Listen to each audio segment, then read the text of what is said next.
Word? Higuruma gone? uh, that doesn't even surprise me. At this point in time, Sukuna is basically the main character of the show. Like, let's call a spade a spade.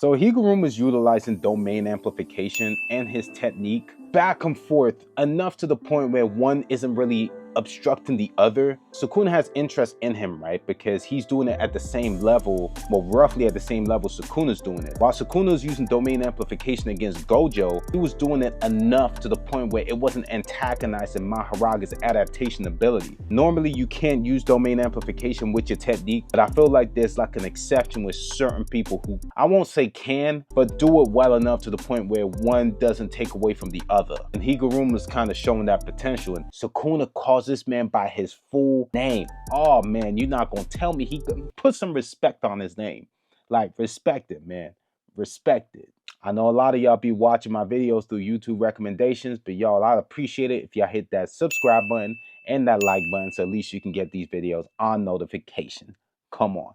You know what it is. I really gotta sit here and talk about Yuji's durability. Yuji literally took Sukuna's slashes to the body. And I mean, I'm not gonna sit here and say that he's clean, but he not dead. So that's something. Like, come on. I feel like Sukuna is just the main character at this point. It's almost like he's just trying to find the one. He's just trying to find his Juliet to his Romeo, his Goku to his Vegeta to Goku, his Naruto to his Sasuke. And it feels like he's just training up anybody that he deems to have potential enough to be able to just best him in combat. And it's nice because you never really see a villain or an antagonist take this kind of perspective to the point where they're not even really too concerned about some sort of master plan to take over the world. They're really just trying to satisfy their own selfish desires to the point where they're willing to help the protagonist, or at least the character in focus, grow to the extent where they're now on that same level. Of course, Yuji's not even entertaining Sukuna at this point. He's like, yeah, you're kind of boring and I don't really find this entertaining. And I mean, he kind of just throws him away. But I feel like Yuji's gonna have a growth spurt, like a moment where Sukuna's like looking at him like, oh snap, that's you? Hey, yo, nephew, that's you? It feels like it's almost like a process of elimination where a lot of characters, they're there and then they're gone. But with each character that goes, they almost leave the responsibility of handling the rest of the situation down to Yuji. Sukuna and Higuruma go at it, and I mean, they're boxing, right? And I mean, Higuruma really not doing much. And you can tell that one, despite Sukuna's cockiness, he really doesn't care about death. I mean, Higuruma does get his hand, but Sukuna had already cut it off at that point. So he was like, yeah, I mean, that was okay. It almost feels like a condescending compliment. It almost feels, not even a condescending compliment, it almost feels like a backhanded compliment. Like, I mean, you cool and all, but you still trash. Like, yeah, it's like you nice, but you actually don't think you're nice. You're just okay. You're just okay. Sukuna is still just training this man because despite the fact that Sukuna is just washing this dude, Sukuna got 4 arms and he just washing Higuruma. He cuts off one arm, cuts off the other arm, and he's like, yo, bruh, you gotta heal yourself, man. If you don't heal yourself, you really gonna die. Like, I mean, this is gonna be the end of the line for you. And it's like, next I'm going for the head. Choso a real one because despite the fact that he got impaled last chapter, he comes through with a bloodshot. And you see, it's enough to distract Sukuna where Higuruma goes through a growth spurt and he learns reverse curse technique in that moment in order to try to stab Sukuna. And yes, he just got his hand. It almost felt like the tables were starting to turn. And I kind of sat there and I was like, hey, yo, like,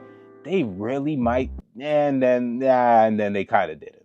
So at that point, Higuruma had pretty much just set up and had like accepted his fate as the position that he was born to play in this situation, which was really to just provide an opportunity for Yuji to really deal the finishing blow. And Higuruma dies. Bro, I feel like Gege at this point in time, he does not care. He will set up a character as having potential that could rival Gojo just to kill him off in the next chapter. At this point in time, it's just a process of elimination. With each person that goes, it is just literally trimming the fat from the meat. I feel like Yuji's growth is only going to improve and increase the moment the situation gets that much more dire. Almost like hockey. Like, hockey blooms in stressful situations.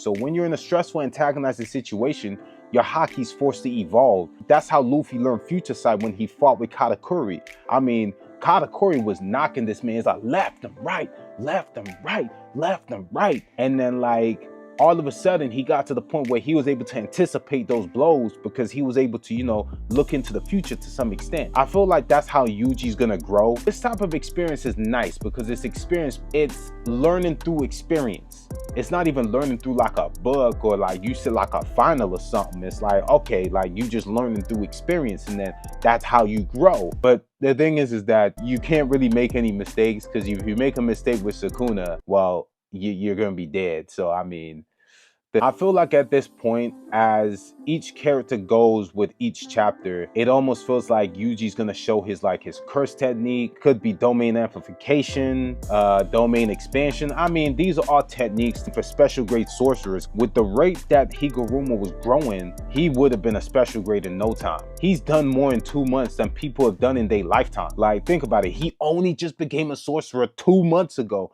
He learned reverse curse technique. He learned domain amplification in a fight, not even against Gojo. He'd be a good guy and would actively just train you. Against Sukuna, and a man who is actively trying to kill you. Probably one of the best situations in which you can gain experience. But I mean, this chapter was absolutely crazy, man. Like, I mean, you just can never really anticipate how Jujutsu Kaisen is really just gonna operate because on one hand, I mean, everything's cool, everything's nice, and they got like a real plan.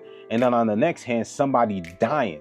And the setup is crazy because this person's abilities and potential is above everybody else, but then they die and then they're gone. And you're like, what? Like, that's it? I'm not even really surprised because with the way characters are like dying left, right, and center, I won't be surprised if Kusakabe goes, Choso. Who else is there? I mean, Ino, I mean, Toji came in and washed this dude. So, I mean, that's kind of whatever and stuff. But I won't be surprised if they're all gone or incapacitated to the point where it's just Yuji versus Sukuna.